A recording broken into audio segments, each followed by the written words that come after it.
सिद्धेभ्यः नमो अरिहन्ताणं नमो सिद्धाणं नमो आयर्याणं नमो वज्झायाणं नमो लोये सर्वसाहु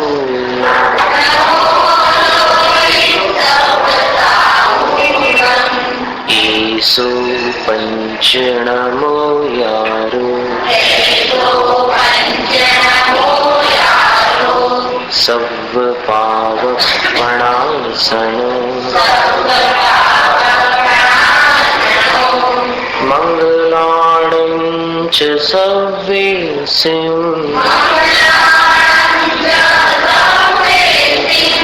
परमं हवै मंगलम् चत्तारि मंगलम् अर्हन्त मंगलम् सिद्ध मंगलम् साहु मंगलम् केवलिपण्णतो धम्मो मंगलम्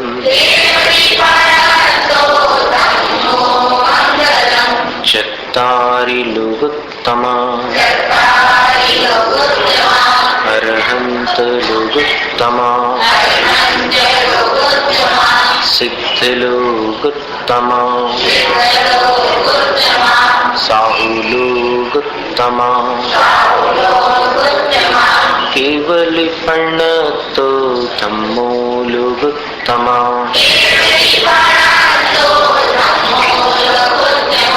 चत्तारि शरणं प्रव्रजामि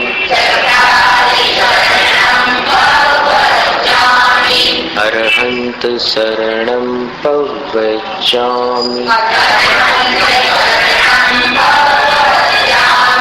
सिद्ध शरणं प्रव्रजामि साहु शरणं प्रव्रजामि केवलिपण्णतो धम्मो शरणं प्रव्रजामि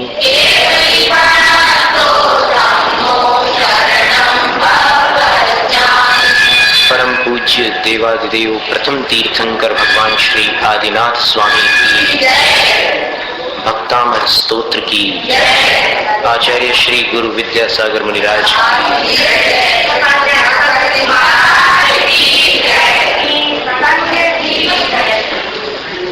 भक्तामर प्रणत मौलि मणि प्रभाणा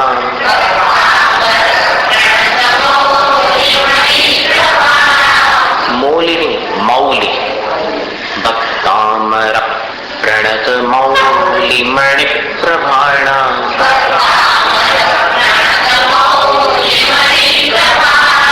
मुद्योत कंदलित पाप तमो वितानम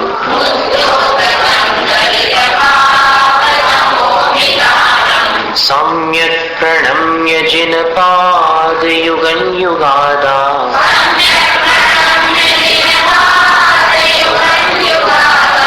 वालंबनं भवजले पततांजनानाम्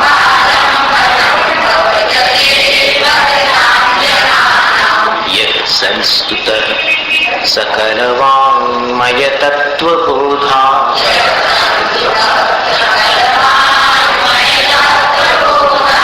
दुद्भूत बुद्ध भक्तिपटुभिः सुरलोकनाथैः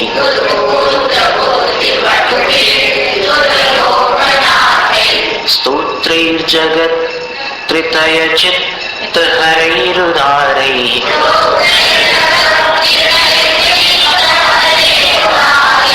स्तोष्ये किलाहमपि तं कथमञ्जिनेन्द्रम्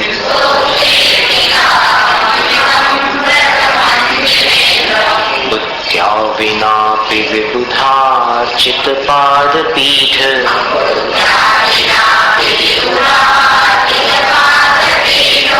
स्तोतुं समुद्यतमत् विगतत्रपोऽहम्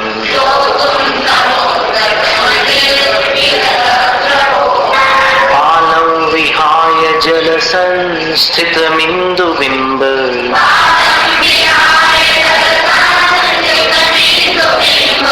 मन्यः क इच्छति जनः सहसा ग्रहीतुम्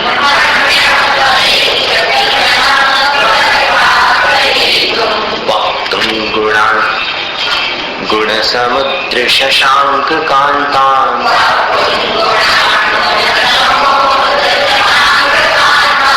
वक्तुं गुणान् गुणसमुद्रशशाङ्ककान्तान्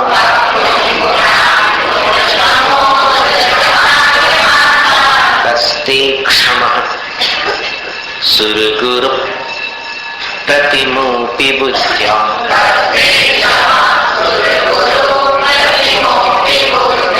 कल्पान्तकालपवनोद्धतनक्रचक्रम्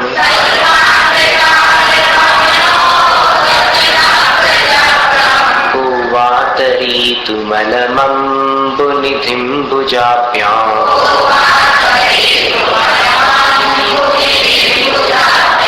सोऽहन्तथापि तव भक्तिवशान्मुनीश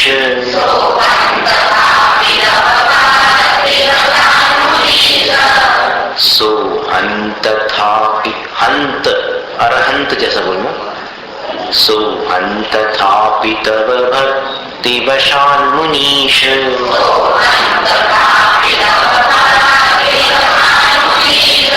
कर्तुं स्तवं विगतशक्तिरपि प्रवृत्तः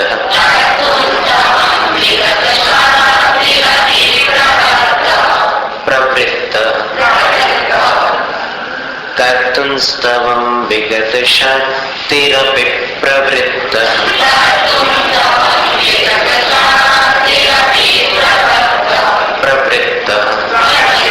प्रवृत्तः कब तक बुलवाएं? एक बार किसी स्टेज पर कोई कलाकार, एक पार्श्व गायक मुकेश जी हुए जिनका नाम आपने सुना होगा, होठों पे सच्चाई रहती है, गीत गाए। वो स्टेज पर मुकेश का गाना सुनाने लगा, साथ में वाद्य वृंद था, ऑर्केस्ट्रा, और संगीत के साथ जब उसने गाया तो पब्लिक वंस मोर बोलती है। वंस मोर का मतलब फिर से गाइए, तो उसको बड़ी प्रसन्नता हुई और उसने फिर से गाया। फिर पब्लिक ने बोला वंस मोर, तो तीसरी बार गाया। फिर जब चौथी बार पब्लिक ने गाने के लिए कहा तो उसने कहा कि क्या मैं सचमुच इतना खूबसूरत गाता हूं? मेरी आवाज बिल्कुल मुकेश जी से मिलती जुलती है कि आप लोग बार बार सुनना चाहते हैं। तो एक व्यक्ति ने खड़ा होकर बोला कि बेटा, जब तक सही नहीं गाएगा तब तक गवाएंगे।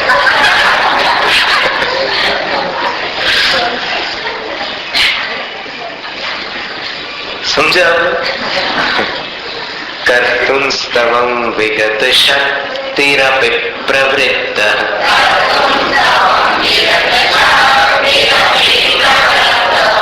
प्रीत्यात्मवीर्यमविचार्य मृगीन्द्रम्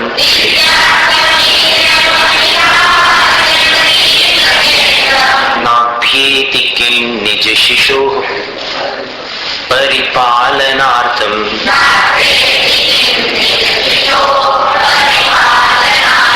नाभ्येति किं निज शिशोः परिपालनार्थम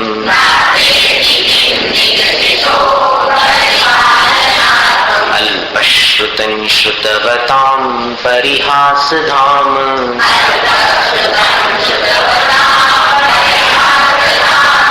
त्वद्भक्तिरेव मुखरी कुरुते बलान् माम्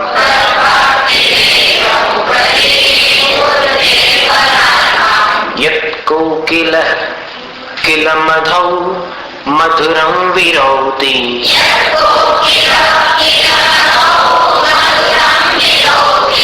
दच्छाम्रचारुकलिका निकरैकहेतु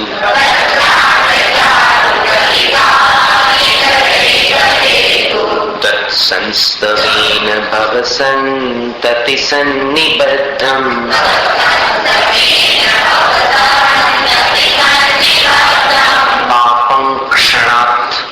पापं क्षणात् क्षयमुपैति शरीरभाजाम्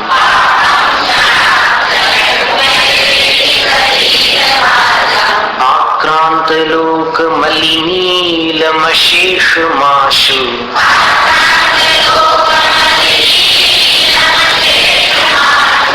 सूर्यांशु भिन्नमिव शार्वरमन्धकारम्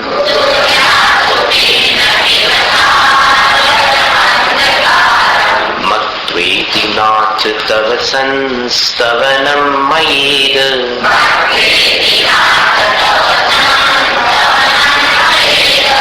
मारभ्यते तनुधियापि तव प्रभावात्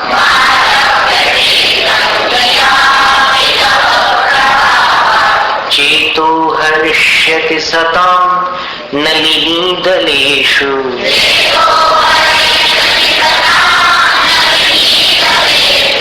मुक्ता फलद्युतिमुपैति ननूदबिन्दुः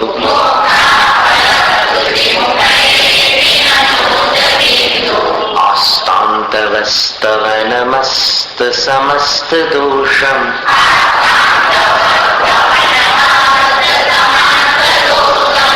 आस्ताम नहीं है, आस्तान न जैसा उच्चारण करना।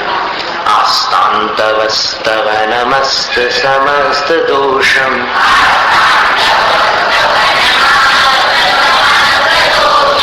त्वत्संकथापि जगतां दुरितानि हन्ति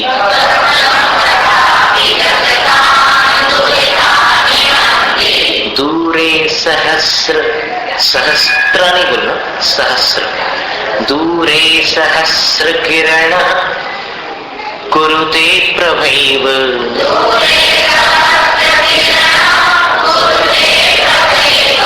पद्माकरेषु जलजानि विकास भांजी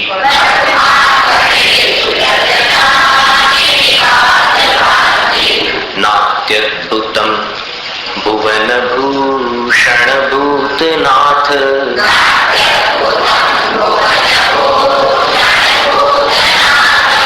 भूतैर्गुणैर् भुवि भवन्तमभिष्टुवन्तः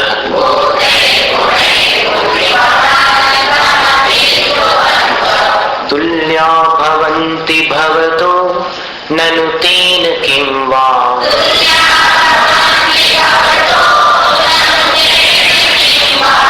भूत्याश्रितं य इह नात्मसमं करोति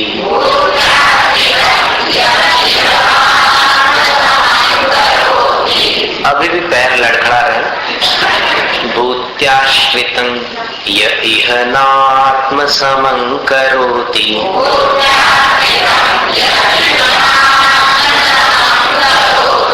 देखो, साइकिल सीखने में कुछ दिन लग जाते हैं, तैरना सीखने में भी कुछ दिन लग जाते हैं, वैसे ही आप कितने दिन लगाएंगे ये हम देख रहे हैं। भूत्याश्रितं य इह नात्मसमं करोति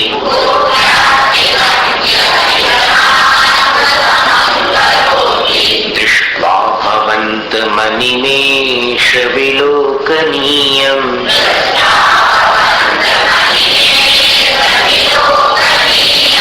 नान्यत्र दोषमुपैति दोषमुपयाति जनस्य चक्षुः।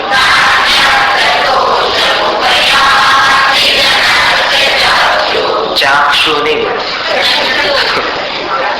वो कैसे बोलते हैं पता नहीं है, चाक्षु कैसे बोलते हैं? नान्यत्र दोषमुपयाति जनस्य चक्षुः।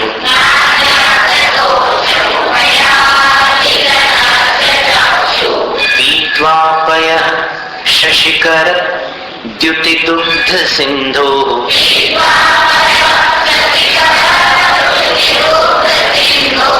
क्षारञ्जरञ्ज अंज अंज क्षारञ्जरञ्जलनिधे रसितुंक इच्छे।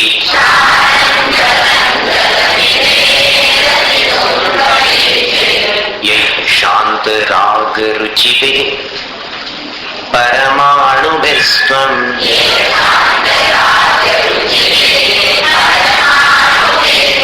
रुचिभिः यहाँ पर रुकना है। यही शांत राग रुचिभिः परमाणुभिस्त्वं।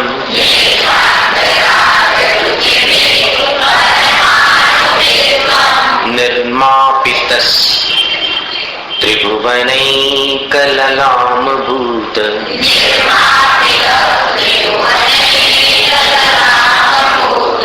तावन्त एव खलु ते प्रणवः पृथिव्याम्।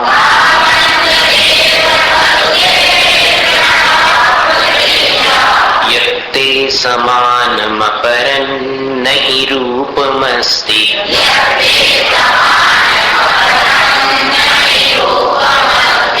वक्त्रं क्वते सुरनरो रगनेत्रहारी।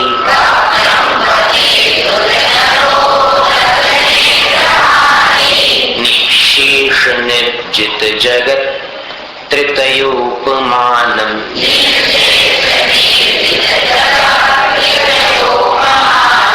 बिंबं कलंक, देखिए होठ कितनी बार मिलाना है इस पर ध्यान देना। बिंबं कलंक मलिनं क्व निशाकरस्य।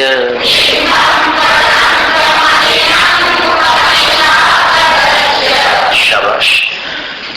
यद्वासरे भवति पाण्डुपलाशकल्पम्।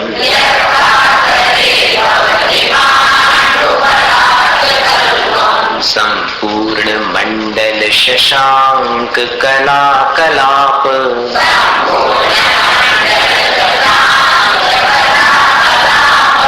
शुभ्रा गुणास्त्रिभुवनं तव लंघयन्ति।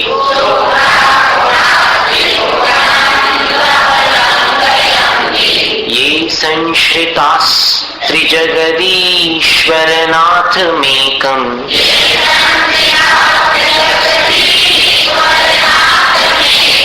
तस्तान् निवारयति संचरतो यथेष्टम्।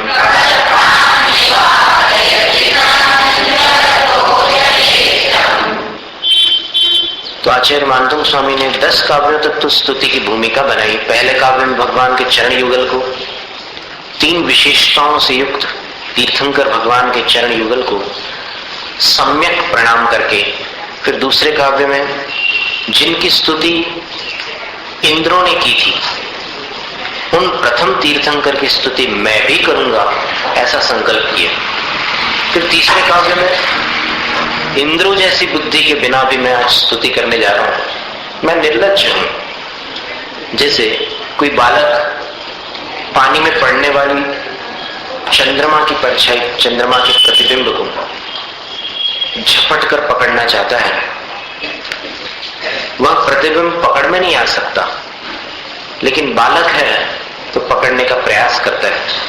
उसी प्रकार आपके गुण इंद्रों की वाणी में भी पकड़ में नहीं आए, फिर भी मैं बालक के समान अपने शब्दों में पकड़ने का प्रयास कर रहा हूं, आपकी स्तुति प्रारंभ कर रहा हूं।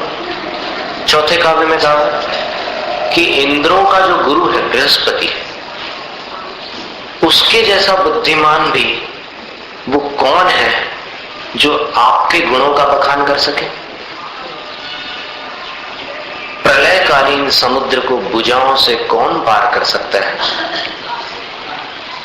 फिर 5वें काव्य में आचार्य कहते हैं कि हे भगवान, वो मैं हूं, कोई कर नहीं सकता, फिर भी वो मैं हूं जो शक्ति रहित होकर भी आपकी स्तुति करने को तत्पर हूं, तैयार। दृष्टांत दिया कि जब हिरणी के बच्चे पर शेर झपटता है, तब वो मातृ प्रेम के कारण अपनी शक्ति का विचार किए बिना शेर के सामने आ जाती है, अपनी जान को खतरे में डालकर शेर के सामने आ जाती है। क्या हिरणी नहीं जानती कि शेर मुझसे अधिक बलवान है? जानती, लेकिन उस समय अपनी शक्ति का विचार नहीं करती, वो बच्चे के स्नेहवश सामने आ जाती है। इसी प्रकार मैं भक्तिवश आपकी स्तुति प्रारंभ कर रहा हूं, शक्ति तो मेरे पास है नहीं। फिर 6ठे काव्य में कहते हैं कि मैं अल्पज्ञ हूं, थोड़े ज्ञान वाला, और थोड़े ज्ञान वालों पर विद्वान लोग हंसते हैं। फिर भी आपकी भक्ति, सिर्फ आपकी भक्ति मुझे जबरदस्ती बातों नहीं बना रही। जैसे वर्षा काल से शीतकाल पर्यंत शांत रहने वाली, मौन धारण करने वाली कोयल वसंत ऋतु में आम्र मंजरी को देखते ही कूकना प्रारंभ कर देती है। नर कोयल कूकता है वैसे, पर बोलने में अपन कहते हैं कि कोयल बोली। वैसे कुहू कुहू की ध्वनि जो होती है वो नर कोयल की होती है। तो जिस प्रकार कोयल आम्र मंजरी को देखकर फिर खामोश नहीं रह सकती, उसी प्रकार मैं आपकी भक्ति के प्रभाव से अपने आप को रोक नहीं पा रहा हूं, मैं स्तुति करने के लिए तत्पर हूं। फिर 7वें काव्य में कहते हैं कि हे भगवान, आपकी उत्तम स्तुति से जन्म जन्मांतरों का पत्थर की लकीर जैसा पाप एक क्षण में नष्ट होता है। जैसे सर्दियों की अमावस, जो अभी पौष कृष्ण अमावस आने वाली है, और दिसंबर का महीना है, बड़ी लंबी रात होगी और घना अंधेरा होगा, तो दीर्घकालीन और सघन अंधकार भी, अमावस्या का अंधकार भी जिस प्रकार सूर्य किरणों से शीघ्र ही नष्ट हो जाता है, उसी प्रकार जन्म जन्मांतरों का पाप भी आपकी उत्तम स्तुति से तत्काल नष्ट हो जाता है। उत्तम स्तुति से। जैसे उस दिन हमने एक आपको उदाहरण दिया था कि स्तुति करते हुए भी लोग बहुत सारे काम निपटा लेते हैं। मोबाइल पे बात भी कर लेते हैं, जय जिनेंद्र भी कर लेते हैं, और अलमारी में से कुछ इधर उधर भी कर लेते हैं, कितने सारे काम निपटा लेते हैं, कपड़े भी पहन लेते हैं, स्तुति करते करते तत्संस्तवे, ऐसे शर्ट के बटन लगा क्या क्या नहीं करते, स्कूटर भी बाहर निकाल लेते हैं, स्तुति चालू है। कल्पांत काल पवनोद्धत वन निकल, कहीं चल रहा है वो सब, लेकिन इस स्तुति को उत्तम स्तुति नहीं कहेंगे। ये तो सिर्फ शब्दों का एक प्रवाह है, उच्चारण है। स्तुति तो मन वचन काय और श्रद्धा भक्ति के साथ होती है, तब जाकर के पाप कटते हैं। आप ये मत सोचना कि पाउडर लगाते लगाते तत्संस्तवेन भव संतति सन्निबद्धम पापम क्षणात् क्षय भवेत्, पाप क्षण मात्र में नष्ट हो जाते होंगे, ऐसा नहीं है। उसमें अपनी भावना जोड़नी चाहिए, बड़ी श्रद्धा और भक्ति के साथ, मन वचन काय की एकाग्रता के साथ जब स्तुति करते हैं तब पाप नष्ट होते हैं। फिर 8वें काव्य में आचार्य कहते हैं कि यही जानकर स्तुति पाप नाशक है, मैं प्रारंभ करता हूं। और मैं कैसा हूं? तनु धिया, अल्प बुद्धि हूं, फिर भी मैं प्रारंभ कर रहा हूं और मुझे विश्वास है तव प्रभावात, आपके प्रभाव से यह स्तुति सताम चेतो हरिष्यति, सत्पुरुषों के मन को हर लेगी, सज्जनों को प्रिय लगेगी। जैसे दृष्टांत दिया कि नल उद बिंदु, पानी की बूंद इधर उधर कहीं भी पड़ी हो तो कोई ध्यान नहीं देता, लेकिन नैनागिरी सिद्ध क्षेत्र में अगर आप जल मंदिर के दर्शन करने जाते हैं तो वहां सरोवरों में जो कमलिनियां हैं, कुमुदनियां हैं, उनके पत्तों पर अगर पानी की बूंद पड़ी होगी तो आपको लगेगा कि काश मेरे पास कैमरा होता है, काश मेरे पास कैमरा होता तो इसका फोटोग्राफ ले लेता। एकदम मोती जैसी चमकने लग जाती है, और कमलिनी के पत्ते पर चिपकती नहीं पानी की बूंद, इधर से उधर ढलकती रहती है, और वो बिल्कुल गोल छोटी सी अगर बूंद हो तो ऐसा लगता है कि जैसे किसी की माला का मोती वहां पर गिर पड़ा हो। फिर गौर से देखो तो पता चले कि नहीं, पानी है, बिल्कुल मोती जैसी चमकती हो। किसका प्रभाव है? संगति का। पत्ते की संगति में पानी मोती जैसे चमकने लग जाता है। उसी प्रकार आपकी स्तुति होने के कारण, ये शब्द भले मेरे हो, पंचम काल का हूं मैं, सप्तम शताब्दी का एक मंद बुद्धि, आचार्य मानतुंग स्वामी के शब्दों में वो अपने आप को मंद बुद्धि कह रहे हैं, लेकिन फिर भी शब्द भले मेरे हो, लेकिन स्तुति किसकी है? आपकी। इसलिए आपकी स्तुति होने के कारण तव प्रभावात, आपके प्रभाव से सकाम चेतो हरिष्यति, ये सज्जनों के मन को हरेगी, सबको प्रिय लगेगी। और बात सच निकली। आचार्य मानतुंग स्वामी ने जो बात अष्टम काव्य में कही थी, वो 48 काव्यों की रचना के बाद भी बिल्कुल यथावत आज तक बरकरार है। आज भी भक्तामृत स्तोत्र सबको प्रिय लगता है, और जो नियम ले लेते हैं उनको तो भक्तामृत पढ़े बिना भोजन करने की भी इच्छा नहीं होती है। अभी 23 जनवरी का दिन बहुत अच्छा दिन है। अगर किसी को भक्तामृत पाठ का नियम लेना हो तो 23 जनवरी को वो प्रारंभ कर सकता है प्रातः काल, बड़ा सुंदर समय है। तो वैसे और भी कई मुहूर्त निकल सकते हैं। भक्तामृत स्तोत्र इतना प्रिय है लोगों को कि अभी कल पंडित शेखर सिंह जी कह रहे थे, डॉक्टर शेखर सिंह जी, कि इसके 125 अनुवाद उन्होंने यहां से अहमदाबाद से प्रकाशित कराया है ऑफसेट कंप्यूटर पर, और कल लाकर के शाम को उन्होंने हमें भेंट भी दी थी। तो इतना बड़ा उसका आकार है, इतना मोटा है, और उसमें विभिन्न भाषाओं में, कल हम देख रहे थे कि दक्षिण भारत की भाषाओं में भक्तामृत के अनुवाद थे उसमें, राजस्थानी भाषा में, अंग्रेजी भाषा में, और विभिन्न भाषाओं में भक्तामृत स्तोत्र के अनुवाद उसमें दिए हुए हैं। अब एक स्तोत्र के इतने अनुवाद क्या सिद्ध करते हैं?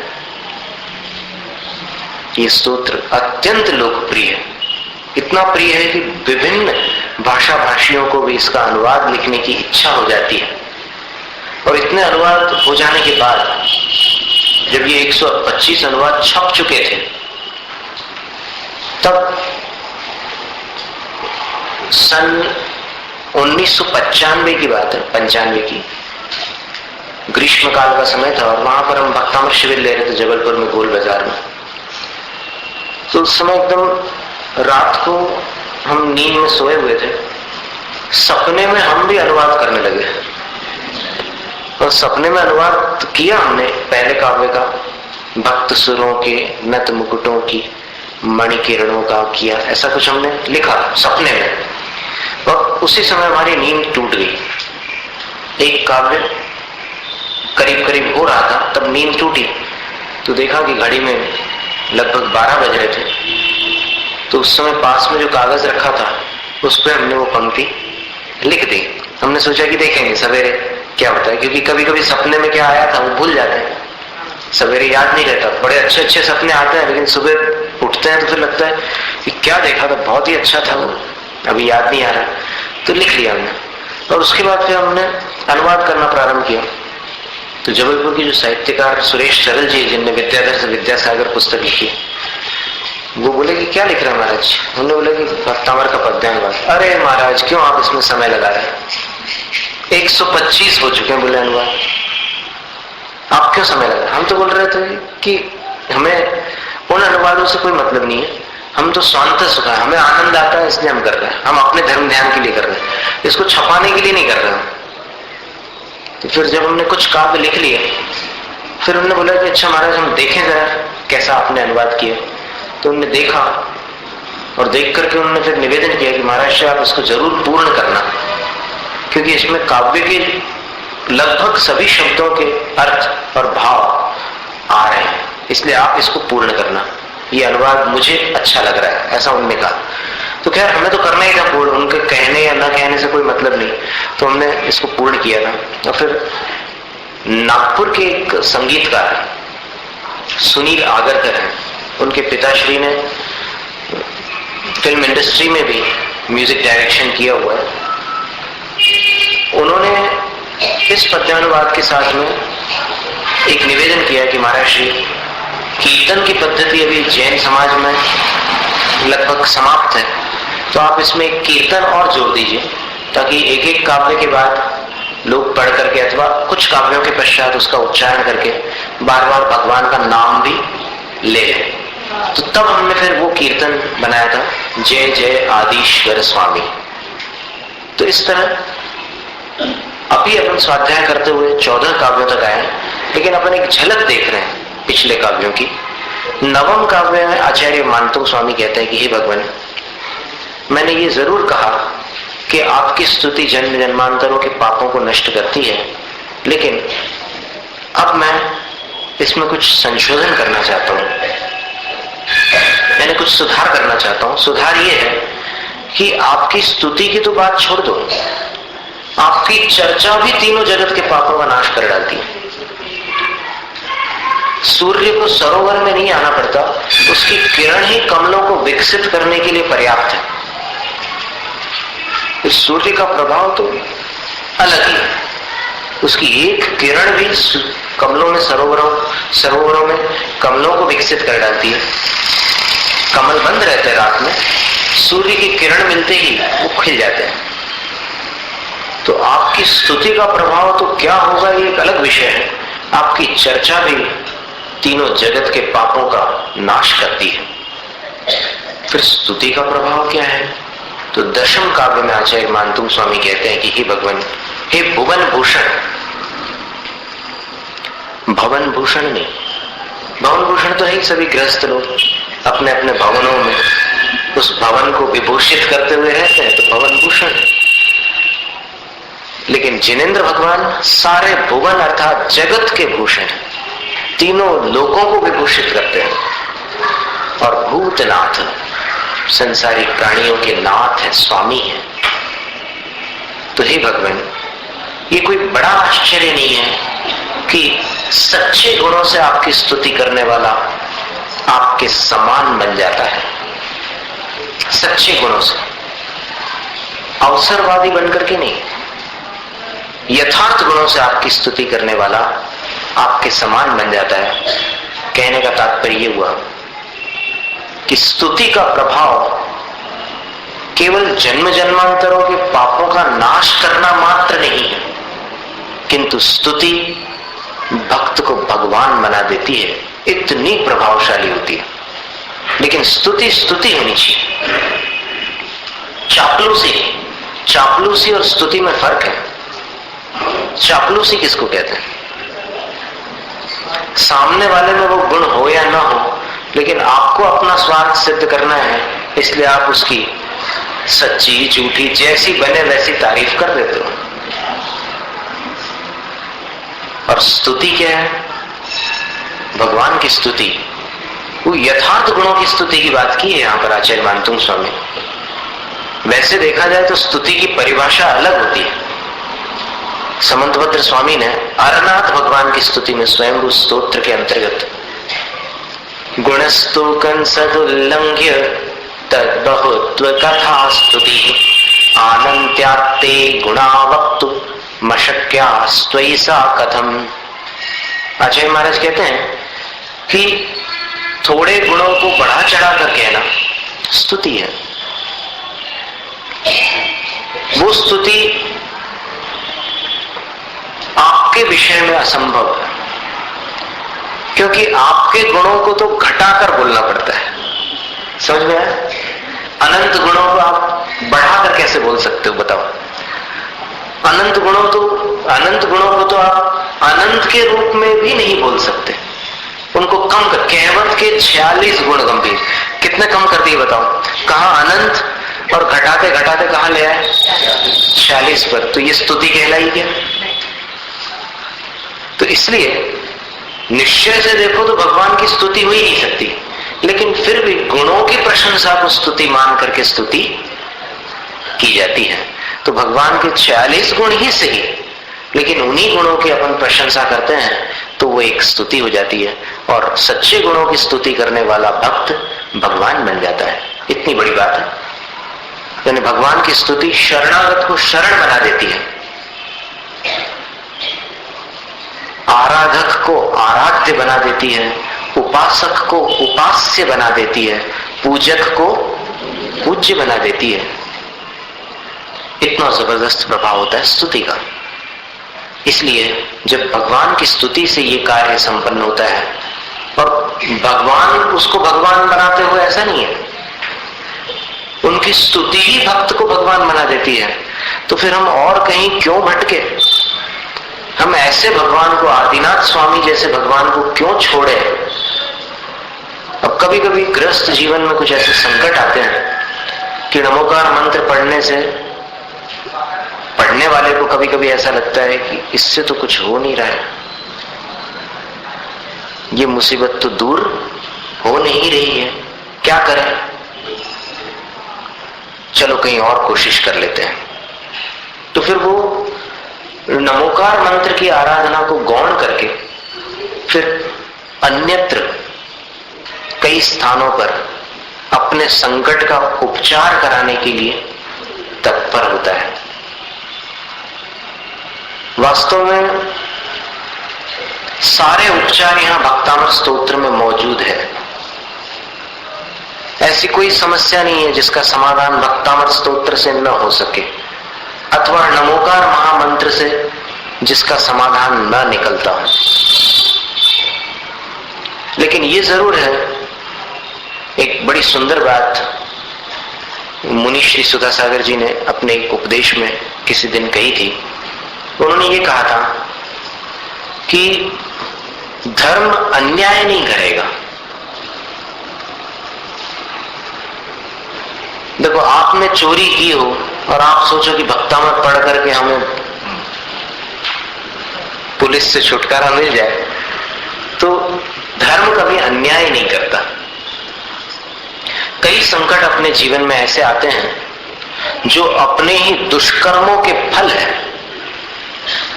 और ऐसे पाप अपन कमा करके आए हैं उस जन्म में कि जिनका फल अपन भोग रहे हैं, और अपन ये सोचे कि भाई धर्म हमें इस दंड से बचा दे। किस दंड से? अपने पूर्व अपराध के दंड से हमें धर्म बचा दे।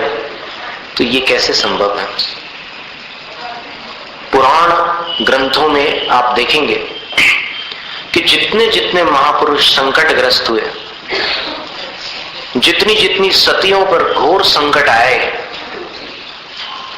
आप विचार कीजिए कि वो संकट किसी अशुभ कर्म के ही तो उदय से आए, या पुण्य के उदय से आए?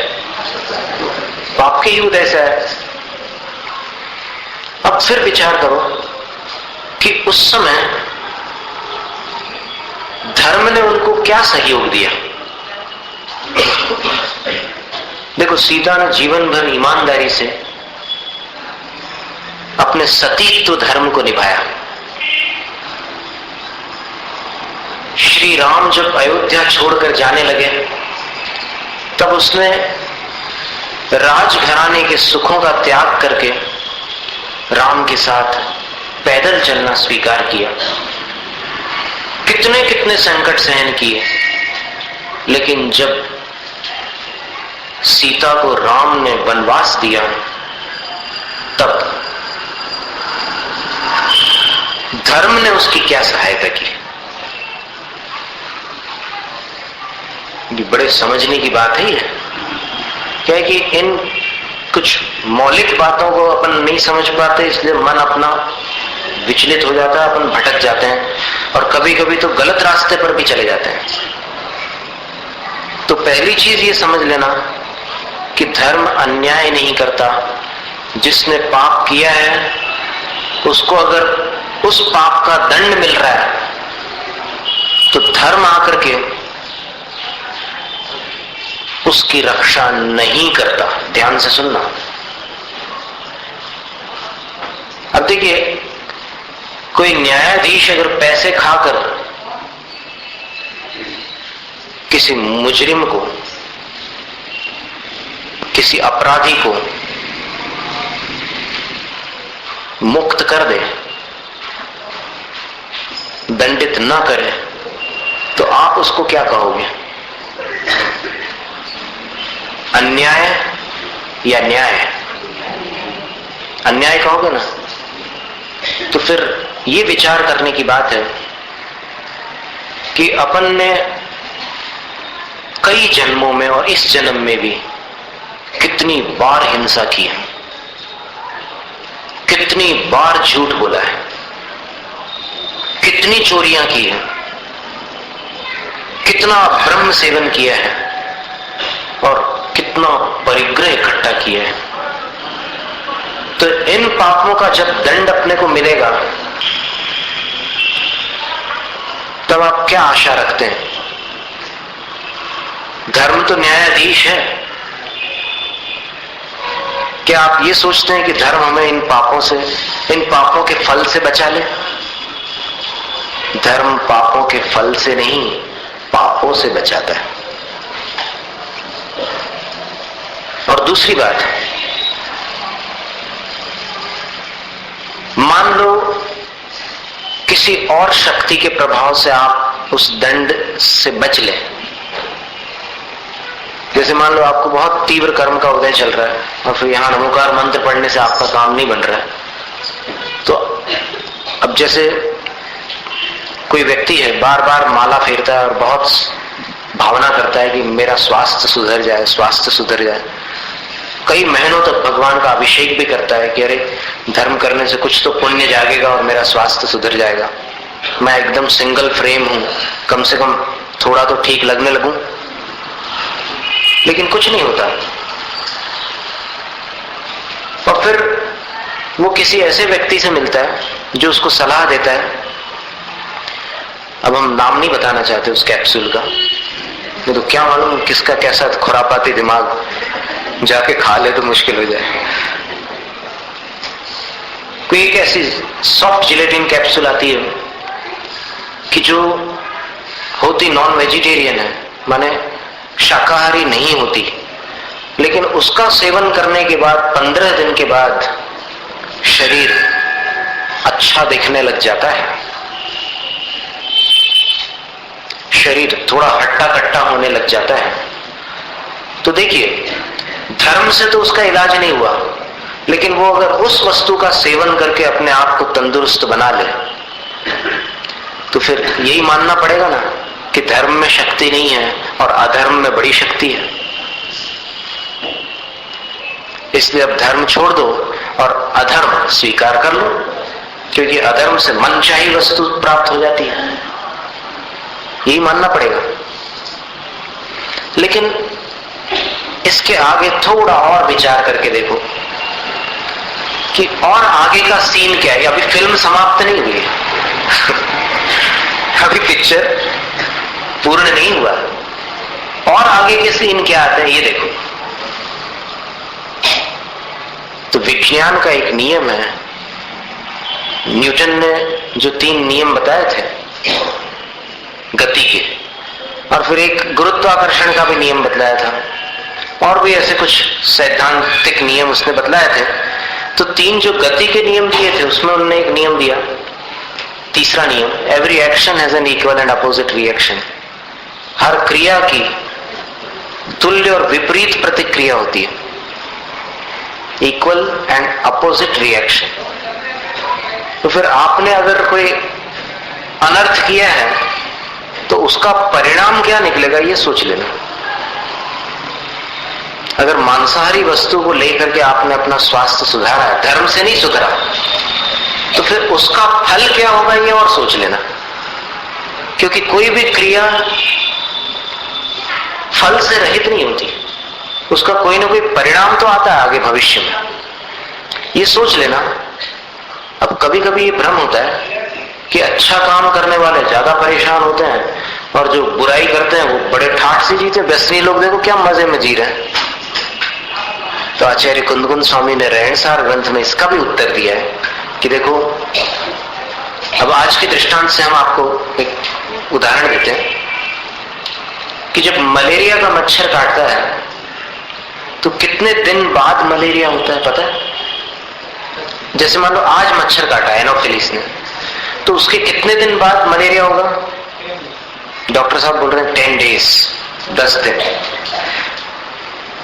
तो 10 दिन बाद मलेरिया होता है। 10 दिन तक किसी को पता चलता है कि ये बीमार है? नहीं पता चलता। इसका मतलब ये हुआ कि कोई घटना होती है तो उसका फल लगे हाथ मिल जाए ऐसा कोई नियम नहीं है। बीच में कुछ समय का लैप्स होता है, कुछ समय का अंतराल होता है। तो जो लोग व्यसन करके आज सुखी दिखाई दे रहे हैं, तो ये समझ लो कि उन्होंने कोई पुण्य किया हुआ है और उस पुण्य का फल उनको मिल रहा है। अभी व्यसन का फल नहीं मिला है। याद है आपको? जैसे आपने कई घटनाएं ऐसी सुनी होंगी कि किसी ने व्यसन किया और व्यसन करने के बाद बड़े मजे से जी रहे हैं, लेकिन कुछ समय बाद जब स्वास्थ्य बिगड़ा और एलाइजा टेस्ट, रक्त की जांच कराई गई, तो फिर HIV पॉजिटिव निकला। अब कई लोग बोलते हैं कि भक्ष अभक्ष में क्या रखा है, कुछ भी खाओ, मजा आना चाहिए खाने में, चाहे वो रात्रि भोजन हो, चाहे बाहर के बाजार के कोई पदार्थ हो, मजेदार जो पकवान आते हैं जिनकी खुशबू सूंघ करके ऐसा लगता है कि बस देर किस बात की।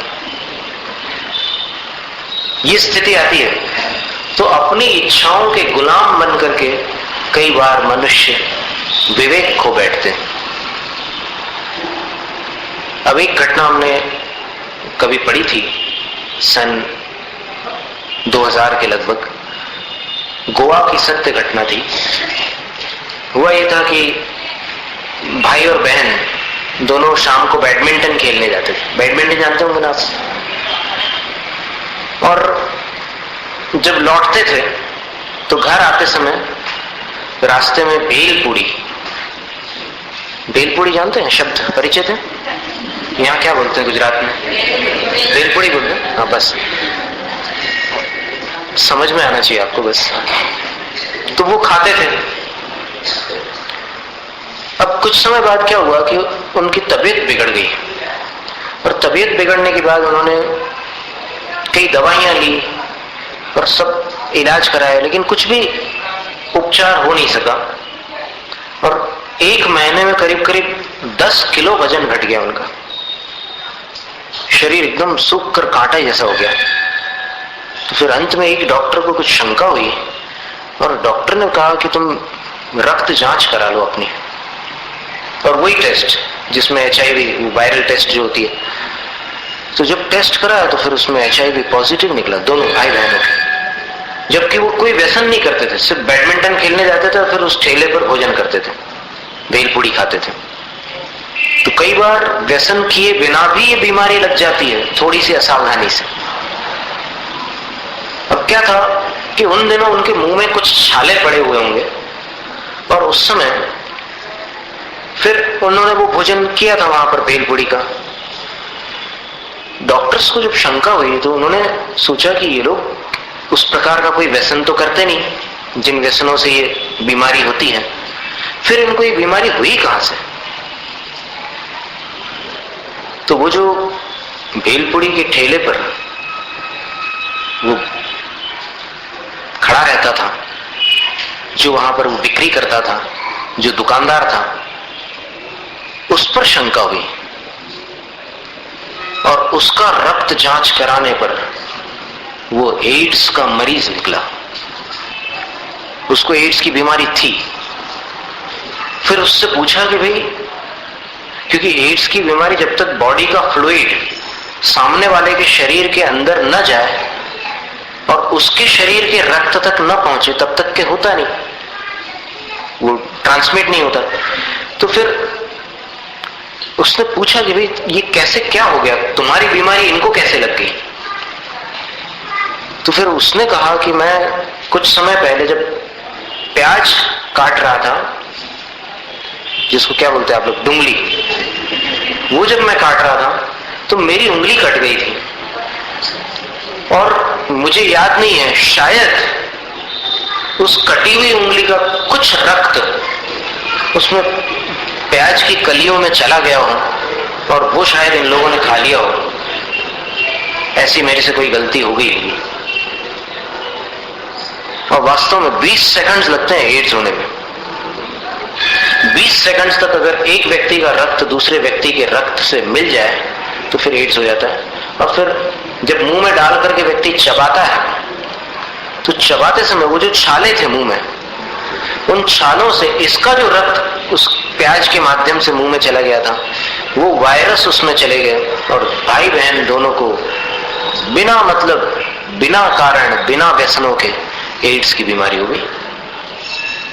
आचार्य कुंदकुंद स्वामी ने कहा है रहनसार ग्रंथ में कि देखो, जब तक पूर्व पुण्य का उदय है तब तक तुम जितना पाप करना हो कर लो, तुम पर आंच नहीं आने वाली, क्योंकि पुण्य तुम्हारी रक्षा करेगा। लेकिन जिस दिन आज जो पाप कर रहे हो उसका उदय आएगा, तब दुनिया की कोई ताकत तुम्हें बचा नहीं सकती। धर्म सीता को वनवास से नहीं बचा सका। लेकिन अब एक प्रश्न आपके मन में आएगा, फिर इतना धर्म करने से हमें क्या राहत मिलेगी? तो इसका बड़ा सुंदर उत्तर है कि पाप के उदय में धर्म नहीं करने वाला मनुष्य जिस प्रकार से विचलित हो जाता है और वो आत्महत्या तक कर डालता है,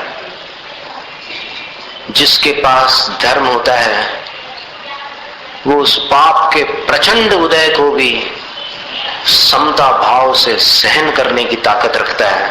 ये ताकत केवल धर्म दे सकता है और कोई दूसरी शक्ति ये ताकत नहीं दे सकती कि जिससे संकट को आप समता पूर्वक सहन कर सको। तो फिर उत्तर मिल गया आपको कि धर्म हमें क्या देगा। धर्म आपको दुख सहन करने की ताकत देगा। और ये याद रखना कि संसार में दुख से रहित कोई प्राणी नहीं।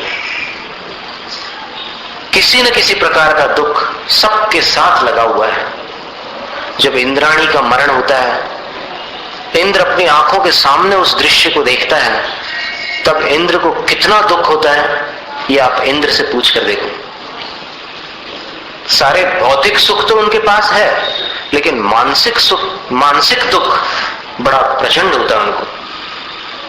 इसी प्रकार इंद्र के वियोग में इंद्राणी दुखी होती है। ललितांग देव का जब मरण हुआ तब स्वयं प्रभा जो देवी थी कितनी पीड़ित हुई थी, कितना दुखी हुई थी। तो ऐसा वर्णन आता है शास्त्रों में।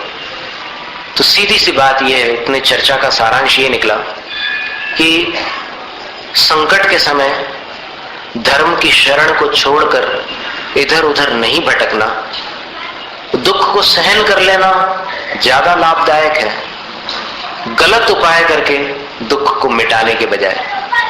समझे आप? गलत तरीके से आप दुखों से बच जाओगे, लेकिन उसका परिणाम भी गलत ही होगा। और फिर उस प्रश्न का भी उत्तर स्पष्ट था कि व्यसनी लोग बड़े ठाठ से जीते हैं आज पंचम काल में। कलयुग का ये नजारा है। कलयुग में आपको ये अधिक देखने मिलेगा कि जो जितने पापी हैं वो उतने ही मजे में जीने वाले हैं, और जो जितने धर्मात्मा हैं उनकी उतनी कठिन परीक्षा होती है। लेकिन इसको देखकर विचलित मत होना, क्योंकि परीक्षा में खरा उतरने वाला ही आगे चल करके इनाम को प्राप्त करता है। पिछले कर्मों का परिणाम है कि आज वो पाप करते हुए भी सुखी नजर आ रहे हैं। पाप का फल सुख नहीं है। पाप का फल कैसे सुख हो सकता है? अब देखिए, व्यसन करने वाला को जब बीमारी हो जाती है तो बीमारी किसका फल है बताओ जरा? पाप का फल है। और पाप कौन सा पाप? उसी व्यसन संबंधी पाप। तो व्यसन करने वाले को जो बीमारी हुई वो व्यसन के कारण हुई या नहीं? फिर ये कैसे कहा जा सकता है कि व्यसन करने से खूब मजा आता है, व्यसनी लोग बड़े ठाठ से जीते हैं? नहीं, जब तक पुण्य रहता तब तक ठाठ से जीते हैं। जब तक वो 10 दिन पूरे नहीं होते तब तक उसको बुखार नहीं चढ़ता। मच्छर तो काट चुका है, बुखार की तो तैयारी हो चुकी है, लेकिन जैसे ही 10 दिन पूरे होंगे तब देखना क्या स्थिति होती है। आज तो ठीक है, वो कुछ भी कर ले, 10 दिनों तक तो वो आइसक्रीम खा ले, इधर उधर कहीं भी घूम ले, जो उसको मन में आए सो कर ले। लेकिन 10 दिन जैसे ही पूर्ण होंगे वैसे ही अचानक वो अपने दोस्त से बोलेगा कि यार आज मेरी इच्छा नहीं हो रही वहां जाने की, कुछ सर्दी सी लग रही है, एकदम शरीर में कपकपी छूट रही है। अंदर जाता है, अपने कमरे में रजाई ओढ़ करके सो जाता है, फिर भी ठंड लगती है। उसके बाद जब टेम्परेचर नापते हैं तो 103, रक्त जांच कराते हैं तो मलेरिया। फिर वो मलेरिया का जो कीटाणु था, प्लाज्मोडियम वाइवेक्स या जो भी हो, वो कब आया इसके शरीर में? 10 दिन पहले, लेकिन असर कब दिखाई दिया? 10 दिन बाद। तो बस इस प्रकार समझ लो कि अपन अगर पाप करते हैं तो तुरंत उसका फल नहीं मिलेगा अपने को, लेकिन जब मिलेगा तब पछताओगे कि काश मैं पाप ना करता तो अच्छा रहता है। जैसे नरक जाकर के सभी जीव पछताते हैं, सभी जीव, जितने जीव नरक जाते हैं वो सब वहां जाकर के रोते हैं कि अरे वहां कितनी अच्छी अच्छी बातें मुझे सुनाई थी लोगों ने, कितने अच्छे अच्छे जिनवाणी के उपदेश हमें सुनने मिले थे, लेकिन फिर भी मैंने उनकी बात नहीं मानी। समय सार ग्रंथ की टीका में लिखा है आचार्य जयसेन स्वामी ने कि निश्चय से जीव नहीं मरता, कभी नहीं मरता। तो इस उपदेश को सुनकर के अगर कोई अज्ञानी जीव ऐसा समझ ले कि हम तो बिना देखे चलते जाएं, तो हमारे पैर के नीचे अगर कोई जीव आ जाता है तो निश्चय से तो वो मरता नहीं है, उसकी वो पर्याय छूट भर जाती है, उसमें क्या है? निश्चय से तो किसी की मृत्यु नहीं होती, निश्चय से तो हिंसा होती ही नहीं है। अगर ऐसी कोई धारणा बना लेता है तो आचार्य जयसेन स्वामी कहते हैं कि निश्चय से संसार और मोक्ष भी नहीं होता। ये 4 गतियां जो होती है व्यवहार से ही होती है। अगर तुम ये मानते हो कि निश्चय से तो मैंने हिंसा नहीं की है, तो ठीक है, तुम्हें निश्चय से नरक नहीं जाना पड़ेगा, लेकिन व्यवहार से तो जाना पड़ेगा। ये याद रखना, व्यवहार से तुमको नरक तो जाना पड़ेगा और वहां की वेदनाएं भी सारी की सारी भोगनी पड़ेगी। इसलिए नयों का सही अर्थ निकालो, अर्थ का अनर्थ मत करो, और जो समय मिला है मनुष्य पर्याय का उसमें अपनी आत्मा का कल्याण कर लो। और आत्मा का कल्याण करने के लिए जो मार्ग जिनेंद्र भगवान ने बताया है उसको अपनाओ, अपने मन से कोई शॉर्टकट मत निकालो। कई लोग सोचते हैं कि हम शॉर्टकट से चले जाएं जल्दी से मोक्ष, ऐसा कोई शॉर्टकट नहीं है। भगवान ने जो मार्ग बतलाया वो देखो 2 रास्ते हैं, एक मुनि मार्ग और एक श्रावक धर्म। तो इस 2 के अलावा आप तीसरा कौन सा रास्ता निकालोगे? जब भगवान ने खुद 2 मार्ग बतलाए तो तीसरे रास्ते की खोज मत करो, इन्हीं 2 में से किसी एक रास्ते को पकड़ लो तो जीव का कल्याण हो। तो 11वें काव्य से भगवान की स्तुति प्रारंभ करते हुए आचार्य मानतुम स्वामी ने कहा कि आपकी छवि इतनी सुंदर है कि आपकी छवि को निहारने वाला फिर और कुछ भी देखना पसंद नहीं करता। दृष्टांत दिया कि क्षीर समुद्र के मधुर दुग्ध की प्रकृति जैसे जल को पीकर खारे समुद्र के पानी का स्वाद लेना भी कौन पसंद करेगा। फिर 12वें काव्य में कहा कि भगवान आपकी सुंदरता का, आपकी शांत छवि का रहस्य ये है कि आपकी छवि जिन परमाणुओं से बनाई गई, वो परमाणु ही उस श्रेणी के थे, उस कैटेगरी के वो एटम्स थे जिनसे आपकी रचना की गई। और उसके बाद फिर वैसे परमाणु बचे नहीं, तो कोई और रूप आपके समान नहीं बन सका। और फिर 13वें काव्य में कहा कि हे भगवान, आपका मुख इतना सुंदर है कि तीनों जगत की सारी सौंदर्य उपमाओं को उसने परास्त कर दिया। और देवताओं को भी प्रिय लगता है, मनुष्यों को भी प्रिय लगता है, नाग कुमारों को भी प्रिय लगता है, सबको प्रिय लगता है। इतना सुंदर आपका मुख है, इसलिए आपके मुख को चंद्रमा भी नहीं कह सकते, चंद्रमा का रूपक भी नहीं दिया जा सकता, क्योंकि चंद्रमा कलंकित है, उस पर कुछ दाग है, धब्बे हैं, और दिन के समय बिल्कुल फीका पड़ जाता है। कैसा फीका?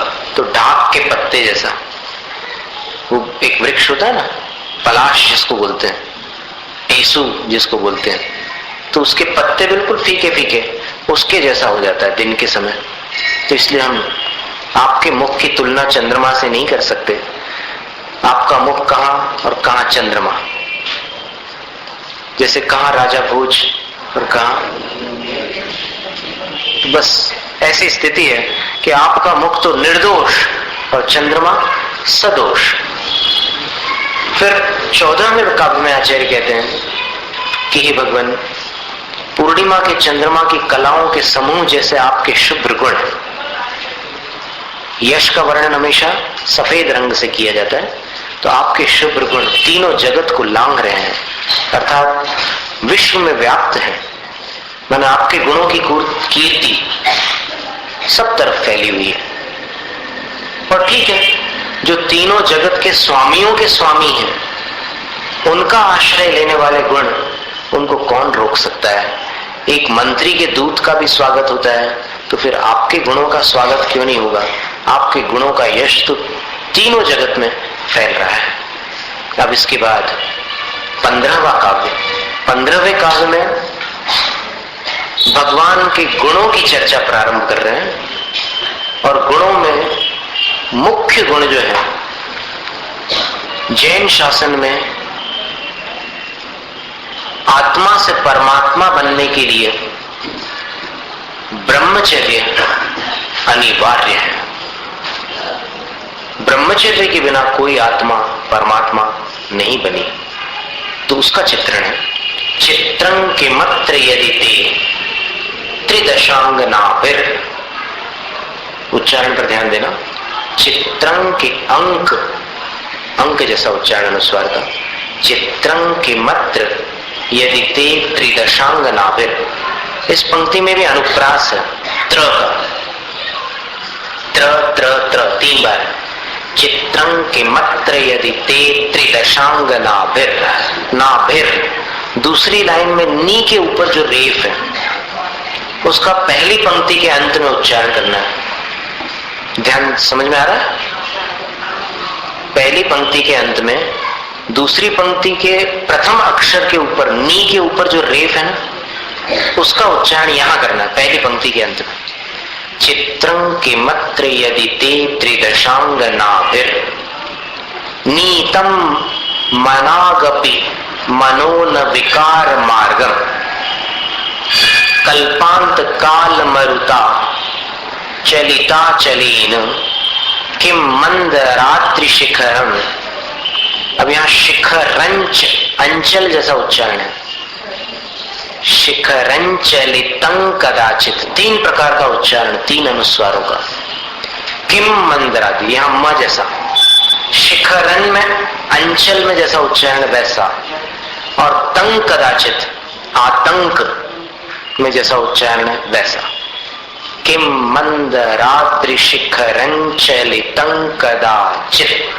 चित, यहां पर एकदम आवाज रोक देना, नहीं तो कुछ लोग क्या करते हैं, चित्त चित्त, ये त बोलने के बाद ये जो बोलते हैं ये गलत है।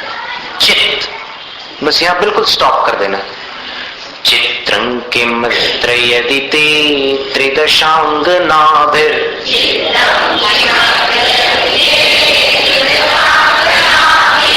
नीतं मनागपि मनो न विकार मार्गम।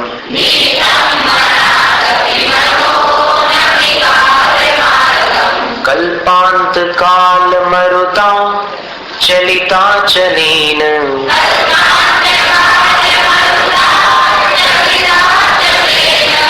किं मंदराद्रि शिखरं चलितं कदाचित्।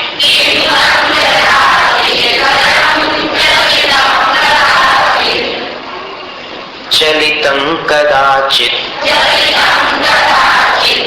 चित्त ऐसा नहीं, चित्त चित्त बस ऐसे रुक जाना है।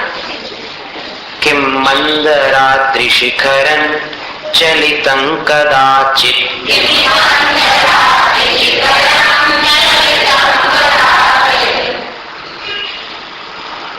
कोशिश करना। अब इस काव्य में एक और विशेषता है, ये आपको एक जानकारी की बात बता रहे हैं। यति, यति का अर्थ होता है काव्य पाठ के समय कवि जहां पर रुकते हैं वो यति कहलाती है। तो इसमें क्या है कि इस काव्य में एक बड़ी विशेषता है कि 8 अक्षरों के बाद आप सभी पंक्तियों पर रुक सकते हैं। 8 अक्षरों के बाद बिल्कुल रुक सकते हैं आप। इतना सुंदर काव्य है ये। चित्रं किमत्र यदि ते, ये 8 अक्षर हो गए। ये ते पर आप रुक जाइए। ऐसा और कोई काव्य नहीं मिलेगा आपको पूरे भक्तामर में, लेकिन इस काव्य में 8 अक्षरों पर आप चारों पंक्तियों में रुक सकते हैं। अभी अपन वैसा पाठ करके देखते हैं। अभी तो अपन ने पहले साधारण पाठ किया था, अब 8 अक्षरों पर रुकने वाला पाठ करते हैं। चित्रं किमत्र यदि ते त्रिदशांगनाभिर्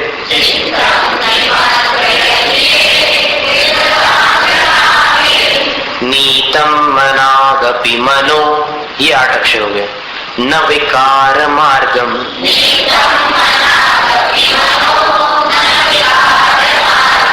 मनो पर रुक जाइए, उसके बाद मनो न विकार ऐसा मत पढ़िए। नीतं मनागपि मनो न विकार मार्गम।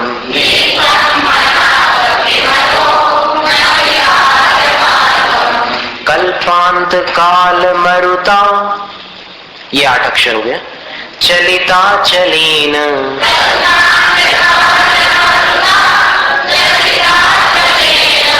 किं मंदराद्रि शिखरं, ये 8 अक्षर हुए।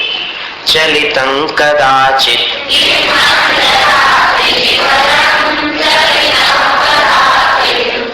चित्त ऐसा मत बोलो।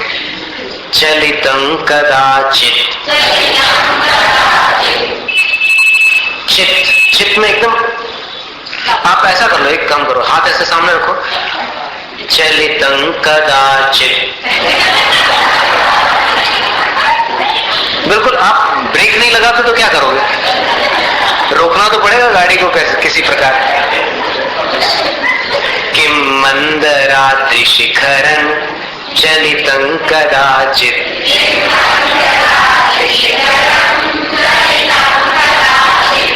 ऐसा।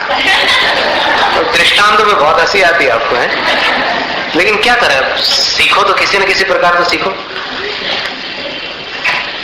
आचार्य मानतुम स्वामी आदिनाथ प्रभु से कहते हैं कि हे भगवान, अत्र चित्रम किम, इसमें आश्चर्य की क्या बात है। चित्र शब्द का अर्थ होता है आश्चर्य। यहां चित्र का अर्थ वो चित्रकला वाला चित्र नहीं है, क्योंकि एक ही शब्द के कई अर्थ हो सकते हैं। देखो, एक पंक्ति हम बोलते हैं, उसमें एक शब्द के 2 अर्थ है। खाना खाना है, देखो क्या अर्थ हो गया। खाना खाना 2 बार आया ना। अब दोनों का एक अर्थ है क्या? नहीं, एक का अर्थ है भोजन और दूसरे का अर्थ खाना है ना, मुंह के द्वार से अंदर पहुंचा रहा है। तो एक हो गया संज्ञा और एक क्रिया हो गई। तो आदिनाथ प्रभु से आचार्य मानतुम स्वामी कहते हैं कि हे भगवान, अत्र चित्रम किम, इसमें आश्चर्य क्या है।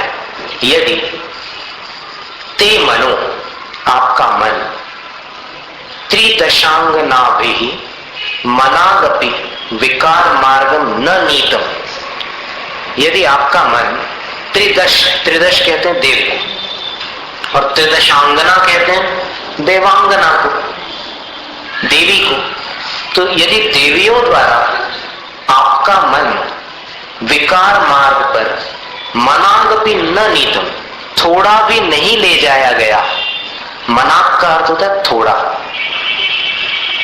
और अपि का अर्थ भी, तो यदि आपका मन देवियों द्वारा भी विकार मार्ग पर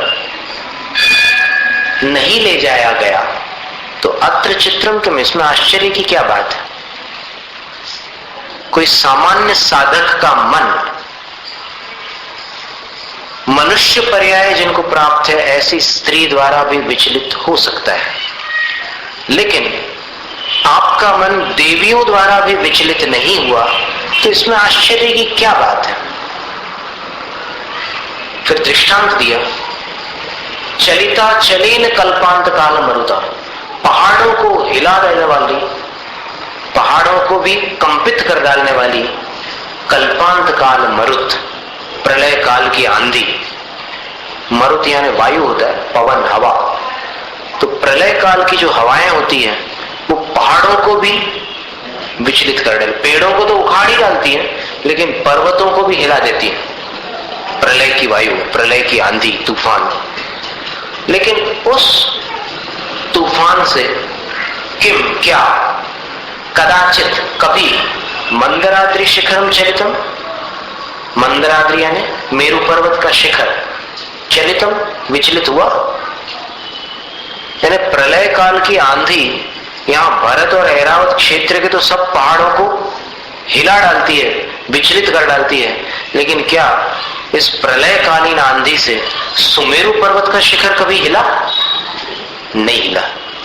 उसी प्रकार देवांगनाएं अथवा स्त्रियां किसी सामान्य साधक को विचलित कर डाले तो कर डाले, लेकिन आपको यदि वो विचलित नहीं कर पाई तो इसमें आश्चर्य की क्या बात है। आप तो सुमेरु पर्वत के समान स्थिर थे अपनी साधना में, और आपने जन्म जन्मांतरों से साधना की हुई थी। देखो, आपने उस जन्म में भी वज्रनाभि मुनि की पर्याय में, आदिनाथ भगवान अपने पिछले मनुष्य पर्याय में वज्रनाभि मुनि थे, उसकी भी पहले की जो मनुष्य पर्याय थी वहां भी उन्होंने तपस्या की हुई थी, तो कई जन्मों की उनकी साधना थी। तो उस साधना में उन्होंने ब्रह्मचर्य का कैसे पालन किया था, कहां से शुरुआत की थी उस अभ्यास की? तो ब्रह्मचर्य की शुरुआत सर्वप्रथम व्यसनों के त्याग से होती है, और फिर व्यसनों का त्याग करके फिर स्वदार संतोष व्रत, स्वदार संतोष व्रत मैंने अपनी स्त्री में संतुष्ट रहना, और उसमें भी फिर पर्व तिथियों पर ब्रह्मचर्य का पालन करना। अष्टमी है, चतुर्दशी है, दशलक्षणी पर्व है, अथवा अष्टान्निका पर्व है, इन दिनों में ब्रह्मचर्य का पालन करना। और फिर ब्रह्मचर्य जब पालन करते हैं तब 5 नियमों का ध्यान में रखना, तो उससे अपनी शक्ति बढ़ती जाती है, अपना मन धीरे धीरे वश में होने लग जाता है। वो 5 नियम कौन से हैं ब्रह्मचर्य के? तो पहला नियम तो ये है कि ऐसी चर्चाएं न सुनो जिनसे मन में पाप उत्पन्न होता हो, ऐसे गीत मत सुनो जिनको सुनकर, जिनके शब्दों से अपने मन में अशुभ संकल्प उत्पन्न हो जाए, अपनी भावना बिगड़ती हो। पहला नियम, अपने मन को ब्रह्मचर्य में दृढ़ करने के लिए पहला नियम यह है कि कानों से कोई ऐसी बात अपने भीतर मत आने दो जिससे मन बिगड़ता हो। दूसरा नियम, आंखों से कुछ ऐसा मत देखो जिससे हृदय में पाप उत्पन्न हो, अपनी इच्छा विकृत हो। थोड़ा थोड़ा सामने की तरफ आ सकते हैं, जहां आप बैठे हैं ना, वहां से कुछ आगे खिसक सकते हैं। क्योंकि तत्वार्थ सूत्र के 5वें अध्याय में एक सूत्र आता है, परस्परोपग्रहो जीवानाम, एक दूसरे का उपकार करना ही जीवों का कर्तव्य है। और यहां आप पूछेंगे कि कौन सा उपकार होगा सामने खिसक जाने से, तो जो लोग दरी पर नहीं बैठ पाए हैं, धरती पर बैठे हैं उनका उपकार होगा। वो भी शांतिपूर्वक दरी पर बैठ करके धर्म श्रवण करेंगे। ऊपर ऊपर क्या पत्ता मारे? अच्छा ठीक।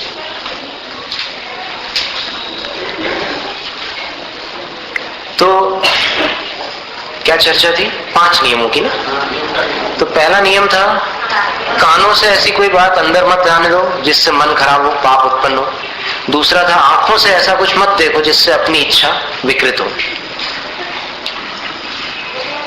फिर तीसरा नियम है कि मन में ऐसा कुछ स्मरण मत करो कि जिससे कोई गलत इच्छा उत्पन्न हो जाए, पाप करने की इच्छा उत्पन्न हो। यानी कान, आंख और मन, 3 हो गए। अब इसके बाद चौथा नियम है कि अपनी जबान को, अपनी जिह्वा इंद्रिय को वश में रखो। क्योंकि जो बहुत ज्यादा स्वादिष्ट व्यंजनों का सेवन करने वाला है वो अपने मन को काबू में नहीं रख सकता। इसलिए अपनी जिह्वा इंद्रिय को भी वश में करो। और 5वां नियम है कि शरीर को इस तरह से मत श्रृंगारित करो, इस तरह से मत सजाओ, ऐसी वेशभूषा मत धारण करो कि जिसको देखकर किसी के मन में पाप उत्पन्न हो जाए। इन 5 नियमों का अगर कोई पालन करता है तो उसके लिए ब्रह्मचर्य का पालन सुगम हो जाता है। एक बार फिर से स्मरण कर लीजिए। पहला नियम क्या था? कानों से ऐसी कोई बात, गीत आदि न सुनो जिससे मन विकृत हो। दूसरा नियम, आंखों से ऐसे दृश्य मत देखो, ऐसे चित्र मत देखो, ऐसी किताबें मत पढ़ो कि जिनसे मन विकृत हो। तीसरा नियम क्या था? मन में ऐसी किसी बात का स्मरण मत करो कि जिससे अब कोई घटना पहले हुई हो और उसका स्मरण करके आज अभी अपना मन खराब हो जाए, तो फिर ऐसी चीजों का स्मरण मत करो। और चौथा नियम क्या था? जिह्वा इंद्रिय को वश में रखो। मैंने ऐसी चीजें मत खाओ कि जिससे इंद्रियां भड़कती है।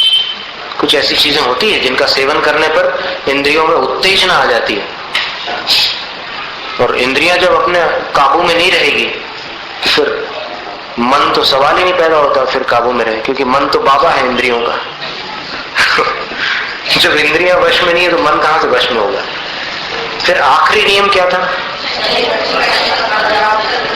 ऐसा श्रृंगार नहीं करना, अपने शरीर को इस तरह से नहीं सजाना कि जिस सजावट को देखकर दूसरों के मन में पाप उत्पन्न हो जाए, क्योंकि ऐसी सजावट करने वाले के मन में पहले पाप होता है। जो ऐसी सजावट करता है वो क्या सोच करके कर रहा है सजावट ऐसी? उसके पूछो जरा क्यों कर रहा है ऐसी सजावट। एक घटना हुई थी अमेरिका की, सत्य घटना है, कि वहां बहुत कड़े कानून हैं और उन पर अमल भी किया जाता है। एक बार किसी बस में किसी नौजवान ने छेड़खानी कर दी किसी के साथ, और वो मजिस्ट्रेट की बेटी थी। उसने उस नवयुवक को अदालत में खड़ा कर दिया, इतना पावर था उसके पास, और अगर नहीं होता तो भी उसको खड़ा होना पड़ता अदालत में। और उस कटघरे में खड़े होकर के जब वो अपना बयान दे रहा था, तब उसने अपना बयान दिया। जज साहब ने पूछा कि क्या इस कन्या के साथ तुमने छेड़खानी की है? तब वो साफ नकार गया, बोलता कि बिल्कुल नहीं की मैंने। फिर क्वेश्चंस, क्रॉस क्वेश्चंस, प्रश्न प्रति प्रश्न हुए, और काफी देर बाद ये साबित हुआ कि कन्या तो यही है, लेकिन ये नकार रहा है। तो फिर इससे जज ने पूछा कि आखिर जज ने विचार किया कि क्या बात है, ये नकार क्यों रहा है, इतना साफ इनकार क्यों कर रहा है। तो फिर जज ने उससे पूछा कि अगर वो कन्या तुम्हारे सामने आ जाए जिसके साथ तुमने छेड़खानी की है तो पहचान लोगे? तब उस नौजवान ने कहा कि यस, मैं पहचान लूंगा। तो फिर जज ने सोच विचार करके उस लड़की से कहा, मैजिस्ट्रेट की बेटी से, कि तुम उसी ड्रेस को पहन कर आओ जिस ड्रेस को तुमने वहां पहना था बस में। जब वो ड्रेस पहन करके आई तब लड़के ने कबूल किया कि मैंने इसके साथ छेड़खानी की है, अब मुझे जो भी दंड देना हो मैं मंजूर करूंगा। इस घटना से क्या सिद्ध होता है?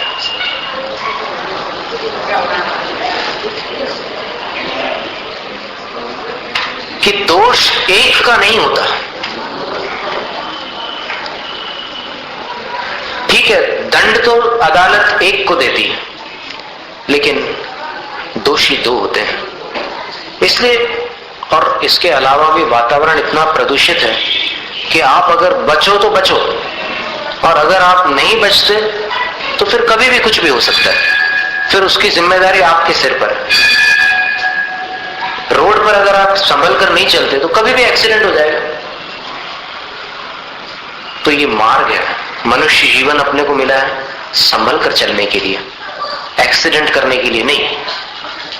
तो बस इन नियमों का पालन करते करते जब ब्रह्मचर्य की शक्ति इतनी बढ़ चुकी थी, जब वो तीर्थंकर के पर्याय में आ गए, तो उनको देवांगनाएं विचलित नहीं कर सकी। देखो, विकार मार्ग शब्द लिखा है, विकार नहीं लिखा, यानी विकार के रास्ते पर भी नहीं ला सकी अप्सराएं। विकार तक लाना तो बहुत दूर की बात है। अंतर समझा आपने? विकार तो साक्षात विकार है, तो आदिनाथ भगवान को विकार के रास्ते तक नहीं ला सकी अप्सराएं। तो इसमें अत्र चित्रम किम, इसमें आश्चर्य की क्या बात है? क्योंकि आदिनाथ भगवान तो आदिनाथ भगवान थे, उनके भक्त को भी कोई विचलित नहीं कर सकता। फिर भगवान को कौन विचलित कर सकता है? अगर भगवान के बताए हुए मार्ग पर चलने वाले साधक को कोई विचलित कर दे तो भी बहुत बड़ी बात है। फिर जो साक्षात भगवान है उनको कौन विचलित कर सकता था? तो इस तरह भगवान के ब्रह्मचर्य की महिमा यहां पर प्रकट की है। और जिसके हृदय में विश्व प्रेम होता है और जिसके अंदर सर्व प्राणियों के प्रति करुणा होती है, उसका मन निर्विकार होता है। हमने अपनी ब्रह्मचर्य साधना में इतने वर्षों में एक बात का अनुभव किया है, ब्रह्मचर्य का नियम पालने वाले हर साधक को भिन्न भिन्न अनुभव हो सकते हैं, ये हम समझते हैं। लेकिन हमारा व्यक्तिगत अनुभव ये है कि जब हम माता बहनों को करुणा और आदर की दृष्टि से देखते हैं तो हमेशा मन स्वच्छ रहता है। इसलिए हम हमेशा अपने हृदय में एक मां की दृष्टि और फिर एक करुणा दृष्टि की, स्त्री पर्याय में जो दुख है उनको हमने देखा है और सुना भी है कि कैसे कैसे दुख आते हैं, कितना टॉर्चर्स उनको मेंटली और फिजिकली झेलना पड़ता है, कैसे कैसे कष्ट उनको सहन करने पड़ते हैं। उनका जब हम स्मरण करते हैं तो अपने आप करुणा भाव आ जाता है, और जब करुणा होती है हृदय में तो विकार होता ही नहीं। ये हमारा व्यक्तिगत अनुभव है। आपको चाहे तो आप अनुभव करके देख लेना कि जिस समय आपके हृदय में किसी के प्रति करुणा होगी तो आपके अंदर उसके प्रति कभी पाप उत्पन्न नहीं होगा। हमारा तो ये अनुभव है। और दूसरी बात, आदर। जब मातृत्व गुण की तरफ दृष्टि डालते हैं तो फिर उस गुण के प्रति अपने आप हृदय में आदर जागृत हो जाता है। क्योंकि हमने स्वयं इस बात को महसूस किया कि जब हम 2 घंटे बच्चों की कक्षा लेते हैं, बच्चों की क्लास लेते हैं, तब बच्चों को संभालना कितना मुश्किल होता है, ये हम जानते हैं। फिर 20-20 साल तक जो माताएं बच्चों को संभालती है, उनके धीरज का क्या कहना, मैंने कोई शब्द नहीं हमारे पास उनके धैर्य का वर्णन करने के लिए। कैसे वो उन बच्चों को क्षमा करती है, कैसे उनके प्रति वात्सल्य रखती होंगी, हमारी समझ में नहीं आता। 2 घंटे में तो हमें पसीना आ जाता है बच्चों को संभालते संभालते। तो उस गुण को जब हम देखते हैं, मातृत्व गुण को, तो अपने आप हृदय में आदर भाव जागृत होता है, और जिसके प्रति आदर होता है उसके प्रति कभी पाप उत्पन्न नहीं होता। तो आदर और करुणा ये 2 हमारे अनुभव हैं, और सबके अपने अलग अलग अनुभव हो सकते हैं। कोई नारी पर्याय की असारता को और शरीर की अशुचिता का स्मरण करके वैराग्य भाव को स्थिर रख सकता है, कोई और किसी प्रकार से रख सकता है। और वास्तव में देखा जाए तो एक करुणा और आदर और एक वात्सल्य भी होता है। वात्सल्य जिसके प्रति होगा उसके प्रति भी स्वार्थ सिद्धि की भावना नहीं आएगी। तो आदिनाथ भगवान के अंदर विश्व प्रेम था और निस्वार्थ प्रेम, और जहां निस्वार्थ प्रेम होता है वहां विकार हो ही नहीं सकता। निस्वार्थ प्रेम सदा निर्विकार होता है। तो ऐसे आदिनाथ भगवान का मन देवांगनाएं विचलित नहीं कर सकी, तो इसमें आश्चर्य की बात क्या है। इस तरह ये 15वां काव्य आज अपन ने पढ़ा है। व्याख्या थोड़ी ज्यादा लंबी हो गई, इसलिए समय काफी हो गया। इसका पद्यानुवाद देख लीजिए। यदि सुरांगनाएं तब मन में नहीं ला सकी तनिक विकार, तो इसमें अचरज कैसा प्रभु स्वयं उन्हीं ने मानी हार। गिरि को कंपित करने वाला प्रलय काल का झंझावार, कभी डिगा पाया क्या अब तक मेरु शिखर को जग क्या। जय जय आदिश्वर स्वामी,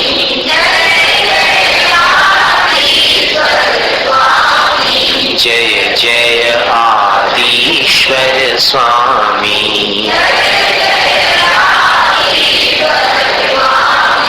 जय जय आदिश्वर स्वामी,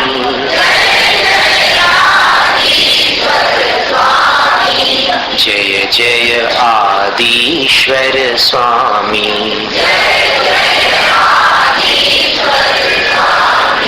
खड़े हो जाएंगे सब। स्तोत्र पठन में मेरे द्वारा यदि जो कहीं कहीं प्रमाद से कुछ अर्थ वाक्य पद मात्रा छूट गई,